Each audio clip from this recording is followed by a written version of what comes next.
Hello बच्चों, कैसे हैं आप? I am Shraddha, educator from study with Shraddha. आज हम करेंगे क्लास 6 का पीएमश्री केंद्रीय विद्यालय का मैथ सैम्पल पेपर। ये सेशन 2024-25 का सैम्पल पेपर है। इसका पीडीएफ आपको टेलीग्राम चैनल पे मिल जाएगा, so you can join the Telegram channel and download the PDF of this question paper as well. Question paper 60 marks का है। It is divided into 5 sections from section A to section E. एक एक करके सारे question करते हैं। Section है objective type questions of 1 mark each. First question है, what is the sum of -3 and +10? So integers में क्या रूल्स होते हैं एडिशन के? जब दो पॉजिटिव नंबर्स होते हैं तो हम ऐड करते हैं और प्लस का साइन डाल देते हैं। जब दो नेगेटिव नंबर्स होते हैं तब भी हम ऐड करते हैं और फिर माइनस का साइन डाल देते हैं। बट अगर सिंबल डिफरेंट हो, एक नंबर प्लस हो एक माइनस हो, फिर क्या करते हैं? हम एब्सोल्यूट नंबर्स का डिफरेंस ले लेते हैं। एब्सोल्यूट नंबर मतलब -3 का एब्सोल्यूट नंबर 3 हो गया एंड +10 इज 10। हम विदाउट साइन नंबर ले लेते हैं तो हम 3 और 10 का डिफरेंस निकाल लेंगे। What is the difference of 3 and 10? 7। And which is the greater number, 3 और 10? 10 इज ग्रेटर ना, सो हम क्या करेंगे? -3 प्लस 10, राइट? इसका सम निकालना है तो क्या करेंगे? डिफरेंस, 3 और 10 का डिफरेंस क्या होता है? 7। तो 7 लिख देंगे। And which is the greater number, 3 और 10? 10 है, 10 का साइन प्लस है तो प्लस कर देंगे। सो आंसर यही है, +7। So answer is a. Question 2. Which of the following numbers is divisible by 2, 4, 5, 8 and 10? कौन सा नंबर है इनमें से जो इन पांचों नंबर से डिविजिबल है? 2 से भी, 4 से भी, 5 से भी, 8 से भी और 10 से भी। तो क्या करेंगे? एक टेबल बना लेते हैं, ये नंबर्स हम लिख लेते हैं। करेक्ट। अब आप जब ये नंबर्स देखेंगे 2350, 5600 एंड लास्ट नंबर 77,62,216, देखते ही पता चल रहा है जो लास्ट डिजिट है 0 है, मतलब 10 से तो डिविजिबल है। ठीक है। 5600 लास्ट डिजिट इज 0, 10 से डिविजिबल है। बट जो ये वाला नंबर है इसका लास्ट डिजिट क्या है? 6 है। सो ये ऑब्वियसली 10 से डिविजिबल नहीं है। तो देयर इज नो नीड कि आप ये वाला नंबर पे बाकी डिविजिबिलिटी रूल्स लगाओ। ये वाला तो ऑब्वियसली आंसर नहीं है। करेक्ट। तो इसको तो कर दो क्रॉस। अब बचे ये दोनों नंबर्स, इनमें देखते हैं ये 2, 4, 5, 8 से डिविजिबल है या नहीं है। अब ऑब्वियसली 2350 एंड 5600 अगर ये 10 से डिविजिबल है तो 5 से तो डिविजिबल होंगे ही, तो 5 पे भी टिक कर दो। करेक्ट। अब बच गए 2, 4 एंड 8। अब एक तो लंबा तरीका है कि पहले 2 से चेक करो, फिर 4 से चेक करो, फिर 8 से चेक करो। एक तरीका और क्या है, हम डायरेक्टली 8 से चेक कर दें। अगर 8 से डिविजिबल है तो 2 और 4 से भी डिविजिबल होंगे। क्यों? बिकॉज 2 एंड 4 दोनों 8 के फैक्टर्स हैं। So if a number is divisible by 8, it will obviously be divisible by 2 as well as 4। ठीक है। सो 2350 हम पहले 8 से चेक करते हैं डिविजिबल है या नहीं है। 8 का डिविजिबिलिटी रूल क्या है? अगर लास्ट 3 डिजिट्स 8 से डिविजिबल होंगे तो whole number is divisible by 8। तो 2350 का हम डिविजिबिलिटी चेक करने के लिए क्या करेंगे? 350 को 8 से डिवाइड करेंगे। तो करके देखते हैं। 350 डिवाइड बाय 8, 8 4 जा 32, bring down 0, 3, 8 3s are 24. So there is a remainder of 6. It means last 3 digits जो हैं ये 8 के टेबल में नहीं आते। So the whole number is not divisible by 8. तो आपको बाकी चेक करने की जरूरत नहीं है, ये नंबर भी आंसर नहीं है। अब हम चेक करते हैं 5600 8 से डिविजिबल है या नहीं है। इसके लिए हमको क्या करना होगा? लास्ट 3 डिजिट्स कौन से हो गए? 600। सो हम 600 को 8 से डिवाइड करेंगे। 600 divide by 8, 8 7s are 56, difference 4, bring down 0, 8 5s are 40, right? So 600 is divisible by 8, it means 5600 is also divisible by 8. So this means that 5600 अगर 8 से divisible है तो 2 and 4 से भी divisible होगा। So the answer is 5600. अगर आपको divisibility rules में कुछ भी डाउट है ना, तो मैं डिस्क्रिप्शन में वीडियो लिंक डाल रही हूँ जिसमें मैंने डिविजिबिलिटी रूल्स बहुत अच्छे से डिटेल में एक्सप्लेन किया हुआ है। You can refer that video. Question number 3 देखते हैं। How many lines of symmetry does the Ashok चक्र हैव? सो हमारे तिरंगे में अशोक चक्र है, राइट, सेंटर में। उसके कितने स्पोक्स होते हैं? ये जो लाइन्स होती है ना, इनको स्पोक्स बोलते हैं। 24 स्पोक्स होते हैं। अब अशोक चक्र के 2 स्पोक्स एक लाइन ऑफ सिमेट्री बनाते हैं। कैसे? यहां से यहां तक is one line of symmetry. Line of symmetry symmetry मतलब it is dividing the Ashok Chakra in exactly 2 halves. एक ये हो गया, एक आपका ये हो गया। 2 spokes will make 1 line of symmetry. So 24 spokes कितने line of symmetry बना देंगे? 24 divided by 2 which is equal to 12. So how many lines of symmetry are there in the Ashok Chakra? 12 is the correct answer. Let's do the next question. Question number 4. The prime factorization of 64 is. So 64 के prime factors निकालने हैं, factor tree बनाना है। कैसे करेंगे? 64 2 into 32, correct? 32 का कर देंगे 2 into 16, फिर 16 को डिवाइड कर देंगे 2 into 8, 8 को डिवाइड कर देंगे 2 into 4, 2 into 2। तो हमारे क्या आ गए prime factors? 2 2 2 2 2 and 2. So 2 into 2 into 2 into 2 into 2 into 2 is the prime factorization of 64. Question number 5.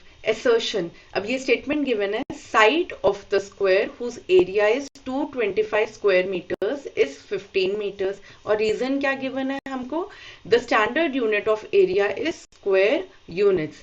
So in the given question, a statement of assertion is followed by a statement of reason. Choose the correct option as. So पहले हम find out करते हैं ये दोनों statements true हैं या false हैं। First statement क्या है?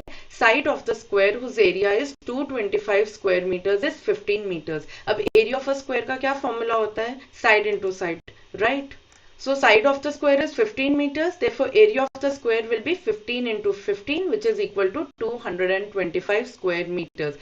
So जो हमारा assertion है वो ट्रू है। अब नेक्स्ट रीजन देखते हैं ट्रू है यानी the standard unit of area is square units, ये भी हमको मालूम है। So both the statements assertion as well as reason are true. अब हम देखते हैं is reason the correct explanation of assertion. इसका क्या मतलब है? जो ये स्टेटमेंट गिवन है हमें side of the square whose area is 225 square meters is 15 meters, क्या इसका रीजन ये है the standard unit of area is square units? नहीं, इस रीजन का स्टेटमेंट से कोई लेना देना नहीं है। तो हमारा फाइनल आंसर क्या होगा? Both assertion and reason are true but the reason is not the correct explanation of the assertion. So B is the correct answer.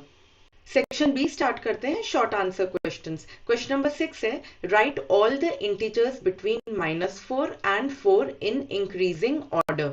So I have taken a number line है ताकि इसको understand करना easy हो जाए। Integers हमें क्या given है? -4 and 4. So what are the integers which are between -4 and 4? From -3 to 3. So we have to write them in increasing order. Increasing मतलब छोटे से बड़ा, right? Negative integers are smaller than the positive integers, right? So -3, -2, -1, 0, 1, 2, 3. These are the integers between -4 and 4 and these are in increasing order. So this is the answer.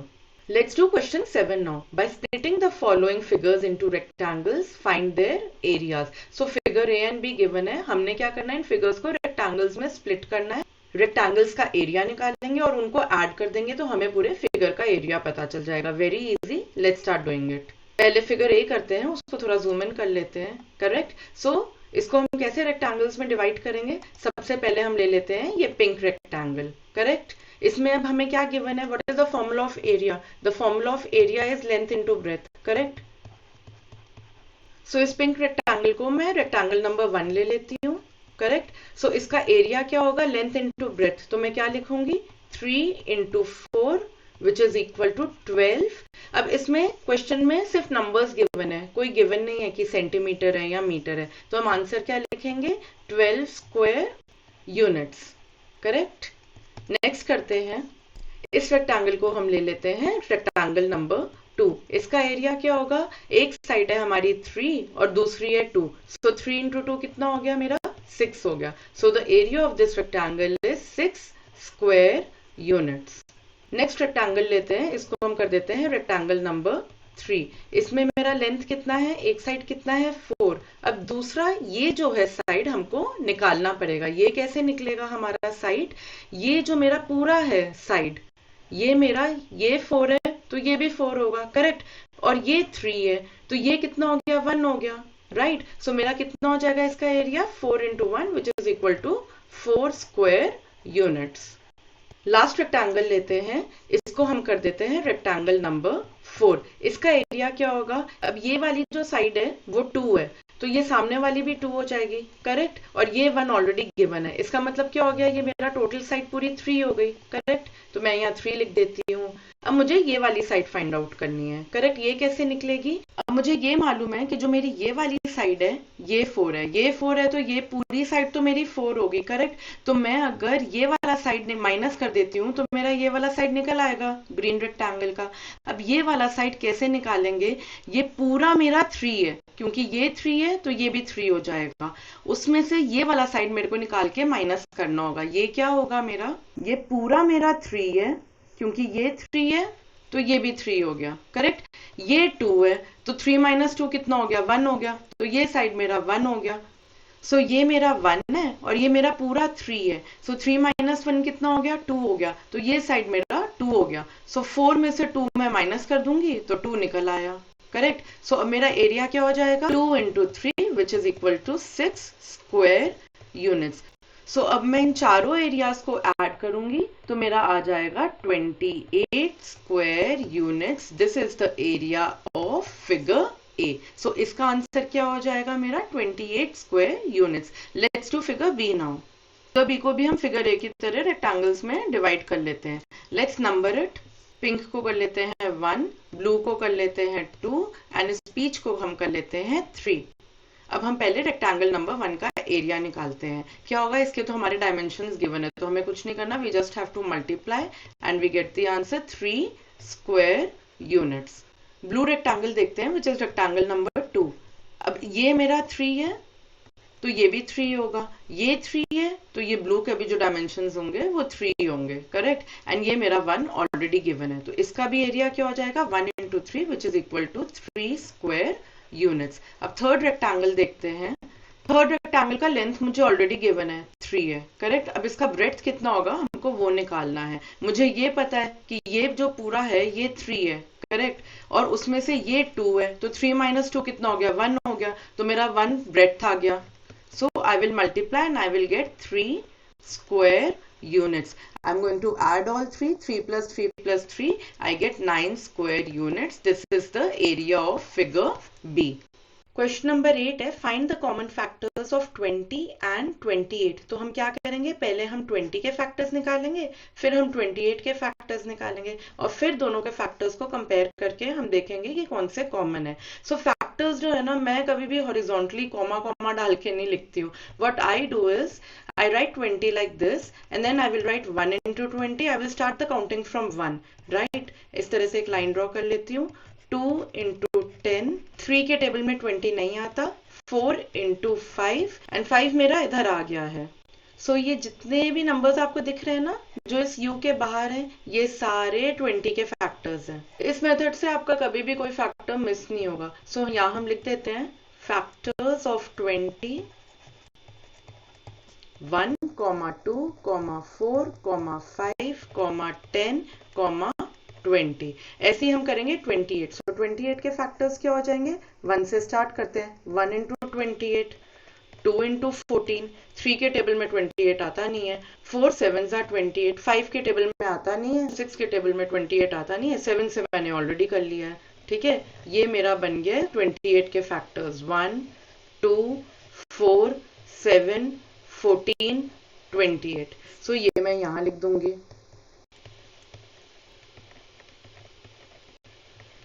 अब मेरे common factors कौन से हैं जो 20 और 28 दोनों में आ रहे हैं? एक तो 1 आ रहा है, एक 2 आ रहा है, एक 4 आ रहा है, right. So my common factors, this is my answer. My common factors are 1, 2 and 4। Question number 9 है, a farmer has a rectangular field of length 230 meters and breadth 160 meters। तो फार्मर है, उसका एक रेक्टेंगुलर फील्ड है, उसका जो length है वो 230 मीटर्स है और जो ब्रेथ है वो 160 मीटर्स है। सो ये मेरा हो गया 230 मीटर्स और ये हो गया मेरा 160 meters. He wants to fence with 3 rounds of rope. Fence मतलब क्या होता है? बाउंड्री। बाउंड्री मतलब हमको पेरीमीटर निकालना है। What is the total length of rope needed? अब हम पेरीमीटर निकाल लेंगे तो हमारा एक राउंड हो गया, बट क्वेश्चन क्या है? He wants to fence 3 rounds of rope. So हम क्या करेंगे? पेरीमीटर निकालने के बाद पेरीमीटर इंटू 3 करेंगे, तब आएगा हमारा total length of rope needed. So हम सबसे पहले क्या करेंगे? Let's write what is given. Length of rectangular field 230 meters, breadth of rectangular field 160 meters. हमको क्या निकालना है? पेरीमीटर। पेरीमीटर का फॉर्मूला क्या होता है रेक्टेंगल के? 2 into L plus P. So 2 into 230 plus 160. What is 230 plus 160? 230 plus 160 is 390. So 2 into 390 would be 780 meters. सो मेरा पेरीमीटर जो हो गया that is length needed to fence with 1 round of rope which is 780 meters. मुझे क्या निकालना है? 3 rounds of rope. सो मैं 780 को 3 से मल्टीप्लाई कर लूंगी। So my answer is 2340 meters. बहुत इजी है। Question number 10, convert the mixed number 3 1/4 into an improper fraction. तो कैसे करते हैं? 3 1/4 is equal to 4 into 3 plus 1 upon 4 which is equal to 12 plus 1 कितना हो गया? 13. 13/4 is the answer. Let's start with section C now. Question number 11 है give the order of rotational symmetry for each figure. 4 figures हमें given है, हमको इनका order of rotational symmetry निकालना है। पहले question में देखिए order of rotational symmetry होता क्या है कि इस figure को, ये हमको center point given है, right? हम इसको जब rotate करेंगे, हम जब इसको घुमाएंगे तो ये कितनी बार घूमेगा और हमको ओरिजिनल शेप मिल जाएगा। इसका क्या मीनिंग है? मान लो मैं एक ये पॉइंट ले लेती हूँ, ठीक है। मैं अगर इस फिगर को घुमाना स्टार्ट करती हूँ और मैं इसको यहां तक ले आती हूँ तो मेरे पास फिर से ओरिजिनल शेप आ जाएगा, राइट। ऐसे ही फिर मैं इसको फिर से घुमाऊंगी और वापस यहां पहुंच जाएगा, मेरे पास फिर से ओरिजिनल शेप आ गया। तो ओरिजिनल शेप ये कितनी बार आया घूमकर? 2 बार आया। सो इसका ऑर्डर ऑफ रोटेशनल सिमेट्री कितना हो गया? 2 हो गया। अगला फिगर देखते हैं। इसमें मैं ये वाला पॉइंट मार्क कर देती हूँ, ठीक है। इसको जब मैं यहां से लेके यहां तक घुमाऊंगी, ठीक है, तो मेरा फिर से यही फिगर आ जाएगा, करेक्ट। बट होगा क्या? ये जो एंगल है ना, ये जो बना हुआ है, ये एंगल इधर आ जाएगा, करेक्ट। क्या ये मेरा सेम है ओरिजिनल फिगर की तरह? नहीं, एंगल का पोजीशन चेंज हो गया। अगेन जब मैं इसको यहां से यहां ले जाऊंगी तो एंगल यहां से हटके यहां जाएगा। Again it is not similar to the original position. एक बार और मैं इसको घुमाऊंगी, अब मेरा एंगल इधर आ जाएगा। Again it is not similar to the original position. इसको जब मैं वापस ले आऊंगी इधर, तब मेरा ये सेम आएगा एंगल। सो इसका पूरा जब 360 डिग्री टर्न हो जाएगा तब मेरा ओरिजिनल पोजीशन आएगा। इसका मतलब इसका ऑर्डर ऑफ रोटेशनल सिमेट्री कितना है? इसका ऑर्डर ऑफ रोटेशनल सिमेट्री है 1, ठीक है। अगर ये एंगल नहीं होता, मान लो ये फिगर होता और इसमें एंगल नहीं होता, करेक्ट, फिर क्या होता? मान लो मैं इधर पॉइंट ले लेती, अब मैं इसको जब यहां से यहां तक घुमाती, अगर एंगल नहीं होता ये वाला बना हुआ, तो मेरा ये पॉइंट यहां आ जाता, करेक्ट, और ओरिजिनल पोजीशन की तरह ही दिखता। फिर मैं इसको यहां से यहां लाती, मेरा डॉट इधर आ जाता, फिर से ओरिजिनल पोजीशन की तरह दिखता। फिर मैं इसको यहां से यहां घुमाती, डॉट यहां जाता, फिर से ओरिजिनल पोजीशन की तरह दिखता। फिर मैं जब इसको वापस यहां ले आती तो ओरिजिनल पोजीशन की तरह दिखता। वापस पूरा 360 टर्न हो गया। इसमें मेरा ऑर्डर क्या होता? 4 होता। बट हमें जो क्वेश्चन गिवन है उसमें ये एंगल ड्रॉन है, इसलिए मेरा ऑर्डर कितना है? ऑर्डर 1 है। नेक्स्ट फिगर देखते हैं। मैं ये वाला पॉइंट ले लेती हूँ, करेक्ट। इसको जब मैं यहां से यहां तक रोटेट करूंगी, पॉइंट इधर आ गया, ओरिजिनल पोजीशन की तरह दिखेगा। अगेन इसको मैं यहां से यहां रोटेट करूंगी, पॉइंट मेरा यहाँ आ गया, ओरिजिनल पोजीशन की तरह दिखेगा। वापस जब मैं इसको यहाँ ले आऊंगी तो ये वापस अपने ओरिजिनल पोजीशन पे पहुंच जाएगा। सो ये कितनी बार रोटेट हुआ? 3 times. So my order of rotational symmetry is 3 in this figure. Next करते हैं। ये मैं ले लेती हूँ डॉट, इसको जब मैं यहाँ से यहाँ रोटेट करूंगी एक बार तो ये वापस ओरिजिनल पोजीशन की तरह दिखेगा जब ये डॉट यहाँ आ जाएगा। Again second time same original position की तरह दिखेगा। थर्ड अगेन डॉट इधर आ गया, ओरिजिनल पोजीशन की तरह दिखेगा। अगेन फोर्थ, ये वापस अपनी ओरिजिनल पोजीशन पर आ गया, तो ये कितनी बार रोटेट किया? 4 times. So my order of rotational symmetry is 4 in the last figure. Let's do the next question now. Question number 12. Find the largest and smallest 4-digit numbers that are divisible by 4 and are also palindromes. अब ये palindromes क्या होते हैं? Palindromes वो words हो गए, phrases हो गए, numbers हो गए जो सीधा एंड उल्टा एक जैसे होते हैं. फॉर एग्जाम्पल मान लो मैं यहाँ लिख देती हूँ सिविक, तो सिविक CIVIC, जब मैं सीधा रीड करूं तब भी सिविक है, और जब मैं इसको उल्टा रिवर्स में रीड करूं CIVIC तब भी सिविक है, राइट. ऐसे ही मैं एक वर्ड ले लेती हूँ, मान लो कायक ले लूं, करेक्ट. सो इसको KAYAK सीधा रीड करूंगी तब भी कायक रहेगा, जब मैं इसको रिवर्स रीड करूंगी तब भी ये रहेगा. सो आप मेरे को कमेंट्स में और पैलिंड्रोम्स लिख के भेजो, करेक्ट. चलो अब इसमें देखते हैं, ऐसे नंबर्स भी पैलिंड्रोम्स हो सकते हैं. कैसे? मान लो मैं ये नंबर ले लूं 121, 121 जब सीधा रीड करूं तब भी 121 है, रिवर्स में रीड करूं तब भी 121 है.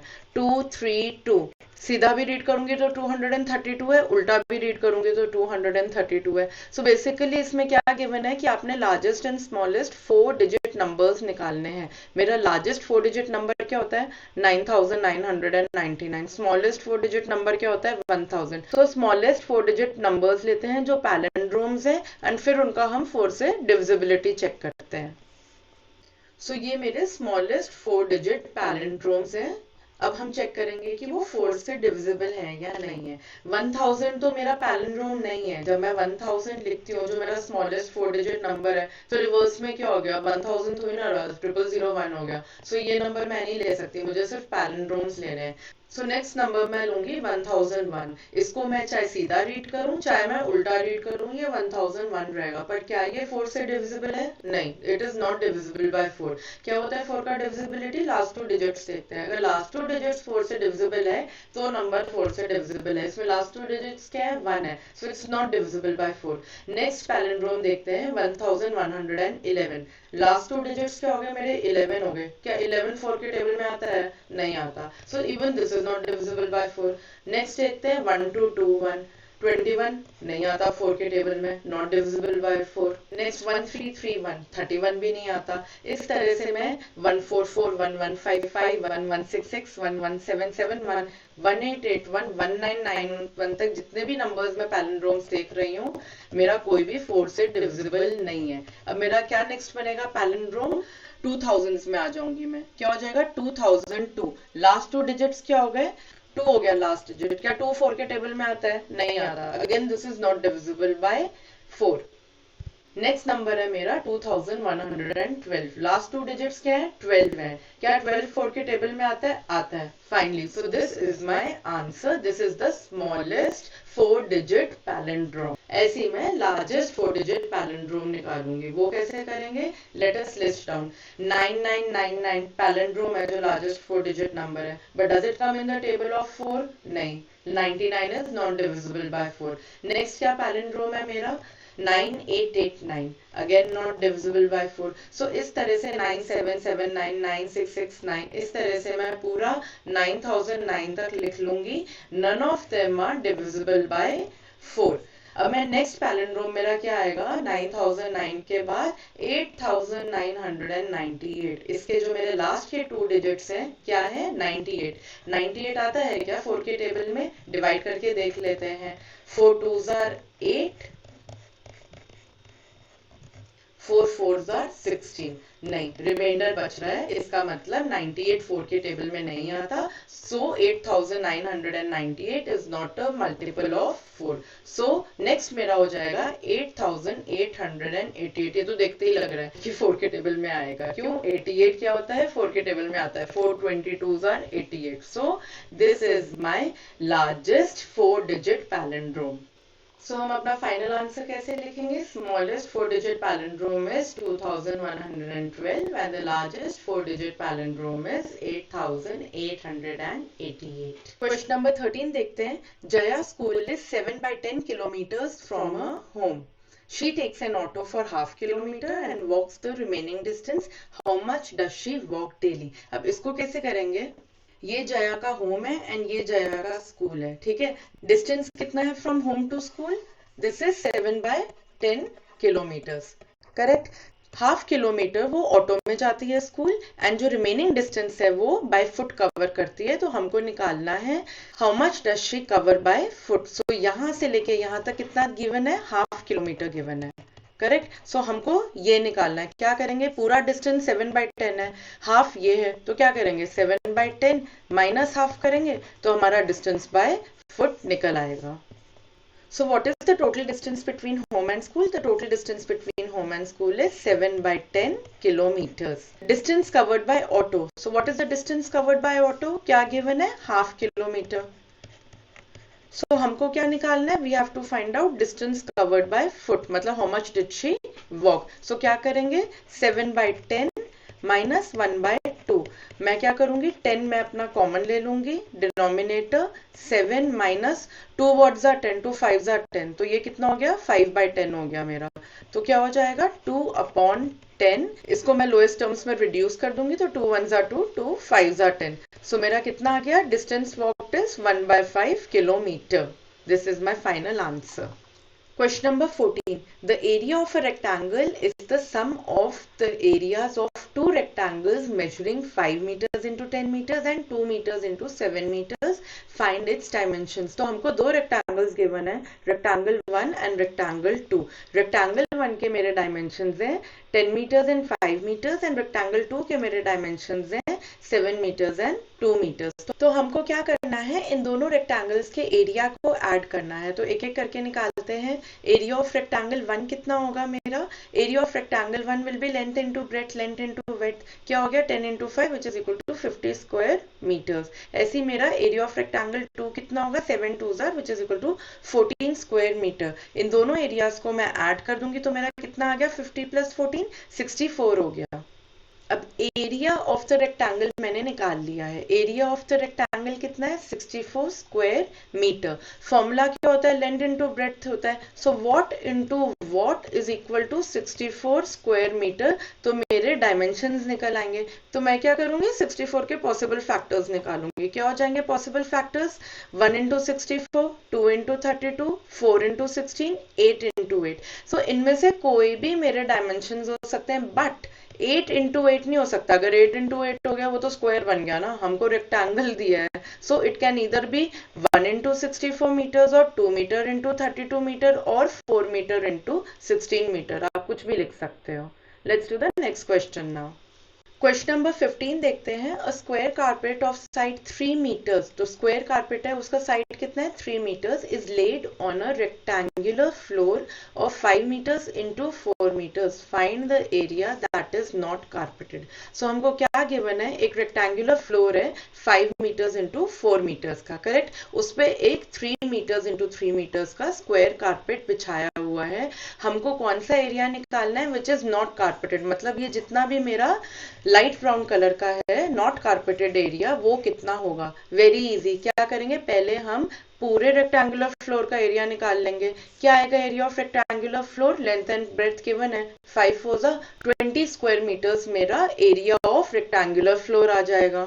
लेंथ एंड ब्रेड्थ में लिख दूंगी, एरिया क्या होगा मेरा रेक्टेंगुलर फ्लोर का, 5 into 4 which is equal to 20 square metre, correct. अब मैं क्या करूंगी, कारपेट का एरिया निकालूंगी। कारपेट का एरिया निकालने के बाद क्या करूंगी मैं, टोटल रेक्टेंगुलर फ्लोर एरिया जो लाइट ब्राउन कलर का है minus carpet area will give me the area of the floor which is not carpeted. So let us write the area of carpet. Side of the carpet is 3 meters, so area of the carpet will be side into side means 3 into 3 which is equal to 9 square meters। अब मैं क्या करूंगी, 20 square meter जो मेरे floor का area है minus 9 जो मेरे कारपेट का एरिया, तो 20 minus 9 कितना हो गया, 11 हो गया। So 11 square meter will be my area of not carpeted floor। And then let's write the final answer. 11 square meter is the area which is not carpeted. Let's start with section D now. Question number 16 है, construct a rectangle in which one of the diagonals divides the opposite angles into 50 degree and 40 degree। इसमें हम क्या करते हैं, पहले एक rough diagram बना लेते हैं। मेरा रेक्टेंगल कुछ ऐसे दिखेगा, एक एंगल मेरा 50 डिग्री है और दूसरा एंगल मेरा 40 डिग्री है। It's always better to draw rough diagram before starting the final construction. जो फाइनल कंस्ट्रक्शन करनी है वो स्केल से करनी है, करेक्ट। तो हम बिल्कुल एक स्ट्रेट लाइन ड्रॉ करेंगे, उसके बाद हम क्या करेंगे, प्रोट्रैक्टर लेंगे and then we will make an exact 90 degree, correct. So यहाँ मैंने एक डॉट बना दिया, इसको मैं इससे ज्वाइन कर लूंगी। अब मुझे क्या लेना है, 50 degree and 40 degree. So again I take the protractor, I place the protractor here and मैं 50 डिग्री बनाऊंगी, इसको मैं ज्वाइन कर दूंगी। ये मेरा कितना आ गया एंगल, 50 डिग्री आ गया। यहाँ मैं फिर से 90 डिग्री ड्रॉ कर लेती हूँ, इसको मैं यहाँ से ज्वाइन कर लूंगी एंड देन यहाँ से लेके यहाँ तक ज्वाइन कर लूंगी। सो ये अब मेरा जो एंगल आया है ये मेरा 40 डिग्री होगा, बिकॉज 90 माइनस 50 40 होता है एंड रेक्टेंगल के हमेशा 90 डिग्री होते हैं सारे angles. This is my answer. Question number 17, how many lines of symmetry do the shapes have. So कितनी लाइन्स ऑफ सिमेट्री होती है स्क्वायर में, एक स्क्वायर में एक यहाँ से यहाँ तक होगी लाइन ऑफ सिमेट्री, एक लाइन ऑफ सिमेट्री यहाँ से यहाँ तक हो जाएगी, करेक्ट। एक लाइन ऑफ सिमेट्री यहाँ से यहाँ तक होएगी, करेक्ट। एक लाइन ऑफ सिमेट्री यहाँ से यहाँ तक होएगी। तो स्क्वायर में कितनी लाइंस ऑफ सिमेट्री हो गई, 4 लाइंस ऑफ सिमेट्री हो गई। सो इसका answer is 4, there are 4 lines of symmetry. Let's do the next figure now. बन गई मेरी पहली लाइन ऑफ सिमेट्री, ठीक है। ये बन गई मेरी दूसरी line of symmetry, third, fourth, fifth, sixth, seventh, 8th. So there are 8 lines of symmetry in this figure. So answer is 8. Question number 18. A rectangular coconut grove is 100 meters long and 50 meters wide. If each coconut tree requires 25 square meters, what is the maximum number of trees that can be planted? अब इसका मतलब समझते हैं। एक मेरे पास coconut Grove है। Coconut Grove क्या हो गया, वो फील्ड जहाँ कोकोनट ट्रीज ग्रो करते हैं। 100 meters लॉन्ग है and 50 meters wide है, correct. Now one coconut tree requires 25 square meters. So एक coconut tree को 25 square meters space चाहिए. So इस पूरे coconut grove में, पूरे field में कितने coconut trees plant हो सके, हमें वो निकालना है. Length of the grove 100 meters, width of the grove 50 meters and area required by one coconut tree which is 25 square meters. हमको निकालना क्या है, maximum number of trees that can be planted in the grove. So कैसे निकालेंगे हम इसको, area of Grove पहले निकालते हैं लेंथ इनटू विड्थ करके. So length into width will be 100 into 50 which is equal to 5000 square metres. Area required by one coconut tree is 25 square meters. So maximum number of trees that can be planted are, total area कितना है Grove का, 5000 square meters. So 5000 divided by 25 which is equal to 200. So this is my answer. Maximum 200 coconut trees can be planted in the grove. Let's do the next question now. Question number 19. What is the cost of tiling a rectangular plot of land 500 meters long and 200 meters wide at the rate of ₹8 per 100 square meters? बहुत important है, हमको जो rate दिया हुआ है ₹8, ये पर 100 square metres है, पर स्क्वायर मीटर नहीं है. तो इस चीज का हम ध्यान रखेंगे when we are finding out the cost. सो हमको क्या गिवन है, एक रेक्टेंगुलर प्लॉट है, हमें उस पर टाइलिंग करनी है. रेक्टेंगुलर प्लॉट के डायमेंशंस क्या है, 500 मीटर्स एंड 200 मीटर्स. इस पर हमने टाइल्स लगानी है, उसका हमको रेट गिवन है पर 100 स्क्वायर मीटर्स. तो सबसे पहले हम एरिया निकालते हैं रेक्टेंगुलर प्लॉट का. क्या क्या गिवन है पहले वो लिख लेते हैं. Length of the plot 500 meters, width of the plot 200 meters, rate of tiling the plot is ₹8 per 100 square meters. हमको निकालना क्या है, total cost of tiling निकालनी है. So let's start solving it. Area of the plot क्या होगा, length into width formula होता है, which is equal to 500 into 200 which is equal to 1 lakh square meters. Now cost of tiling 100 square meter is ₹8. ₹8 per 100 square meters हो गया. तो हम ये लिख सकते हैं cost of tiling 100 square meters is equal to ₹8. So what would be the cost of tiling 1 square meter? ₹8 by 100. No need to solve it. इसको हम आगे पहले करेंगे. cost of tiling 1 lakh square meter will be 8/100 into 1 lakh. इसको जब हम solve करेंगे तो हमें मिल जाएगा आंसर. The answer is ₹8,000. कैसे आया 8,000? ये 2 जीरो यहाँ कटे, ये 2 जीरो यहाँ कटे, तो 8 into 1,000 ₹8,000 आ गया मेरा cost of tiling the rectangular plot. So this is my final answer. Last section, section E, case based question. 2 question है इसमें. पहले हम क्वेश्चन नंबर 20 देख लेते हैं. Water storage tank of a house has a capacity of 500 litres. जो पानी की टैंकी है उसकी कैपेसिटी कितनी है? 500 लीटर्स की. 1/5 of water is consumed for kitchen. 2/5 of water is used for bathing and washing clothes. Remaining water is used for watering plants in the garden of the house. So the best way to do such questions is rough में एक flow chart बना लेते हैं. इस तरह से जब हम एक फ्लो चार्ट बना लेते हैं तो इस तरह के क्वेश्चंस बहुत इजीली सॉल्व हो जाते हैं. सो फर्स्ट क्वेश्चन क्या है? How much water is used for the kitchen. Kitchen में कितना यूज हुआ है? 1/5 यूज हुआ है, तो 1/5 ऑफ 500 कर लेंगे. कितना आ गया? 1/5 of 500 which is equal to 5 1 जा 5, 500 जा 500 which is equal to 100 litres. Done. Next करते हैं. How much water is used for bathing and washing clothes. Bathing and washing के लिए कितना यूज हुआ है? 2/5 यूज हुआ है ना, तो 2/5 2/5 ऑफ 500 कितना हो जाएगा मेरा? 5 1 जा 5, 500 जा 500, so 100 into 2 which is equal to 200 litres. हम इस चीज का ध्यान रखेंगे कि हमने यूनिट हमेशा लिखना है. Next question. What fraction of total quantity of water is used for watering the garden? So मेरा होल क्या होता है? 1 होता है ना, तो 1 माइनस कितना है मेरा किचन में?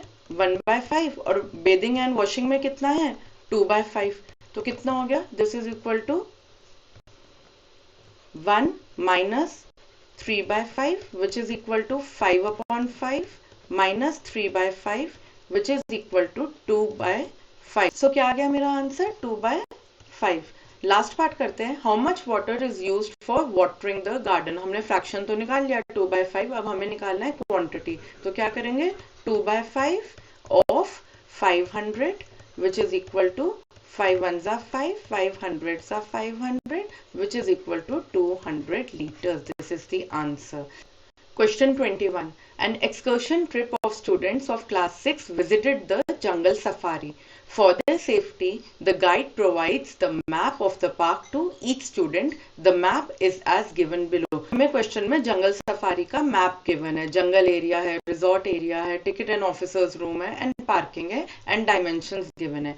हमें अब क्वेश्चंस को आंसर करना है. फर्स्ट क्वेश्चन क्या है? What is the perimeter of jungle area. Jungle area मेरा क्या है? ये है. पेरीमीटर निकालना है. डायमेंशंस हमको गिवन है 8 किलोमीटर्स एंड 10 किलोमीटर्स. तो मेरे पेरीमीटर का क्या फॉर्मूला होता है? पेरीमीटर, ये रेक्टेंगुलर शेप है, so perimeter is equal to 2 into L plus P which is equal to 2 into what is my length? 10 kilometers, and what is the breadth? 8 kilometers, which is equal to 2 into 10 plus 8, 18, which is equal to 36 kilometers. So what is the perimeter of jungle area? The answer is 36 kilometers. Second part करते हैं. If there is fencing around the resort area for safety. resort area कौन सा है मेरा? ये है. अगर resort area ये ट्रायंगुलर शेप है, अगर इसके चारों ओर फेंसिंग है, find the length of fencing. Fencing मतलब बाउंड्री पे फेंसिंग करते हैं, बाउंड्री मतलब पेरीमीटर निकालना है. करेक्ट. सो हमको डायमेंशंस गिवन है. ये साइड मेरा 6 किलोमीटर्स है, ये वाला साइड मेरा 5 किलोमीटर्स है, ये वाला साइड गिवन नहीं है, बट मुझे ये पता है ये वाला 10 किलोमीटर्स है, तो ये वाला भी 10 किलोमीटर्स होगा. सो मेरे लेंथ ऑफ फेंसिंग क्या होगी? It is going to be the perimeter of the resort area which is equal to 6 plus 5 plus 10 which is equal to 6 plus 5 11 and 10 21 kilometers. So इसका आंसर है मेरा 21 kilometers. लास्ट पार्ट है मेरा. What is the area of the parking if the area of parking and area of the ticket and officers room are same. ये मेरा parking है and ये मेरा टिकट एंड ऑफिसर्स रूम है. हमें ये गिवन है कि इसका एरिया एंड इसका एरिया सेम है. सो हमको क्या करना होगा? इसके लिए हमको ये इस पूरे रेक्टेंगल का एरिया निकालना होगा, और फिर उसके एरिया को जब हम हाफ करेंगे तो हमको पार्किंग का एरिया मिल जाएगा. Let's start solving this. Opposite sides equal होती है ना रेक्टेंगल की, तो ये 8 है तो ये 8 है, ये 8 है तो ये भी 8 हो गया, मिल गए मेरे को सारे डायमेंशंस। अब 8 2 जार 16, सो मेरा 16 स्क्वायर किलोमीटर्स जो है वो इस पूरे रेक्टेंगल का एरिया है। I have highlighted this green for your reference. So ये पार्किंग का एरिया क्या होगा, 16 divide by 2 which is equal to 8 square kilometres. With this we are through with the class 6 math sample paper. I hope आपको सब अच्छे से समझ में आ गया है। If you have any doubt, any query, please post in the comment box and I will revert at the earliest. Thanks for watching and all the best for your exams.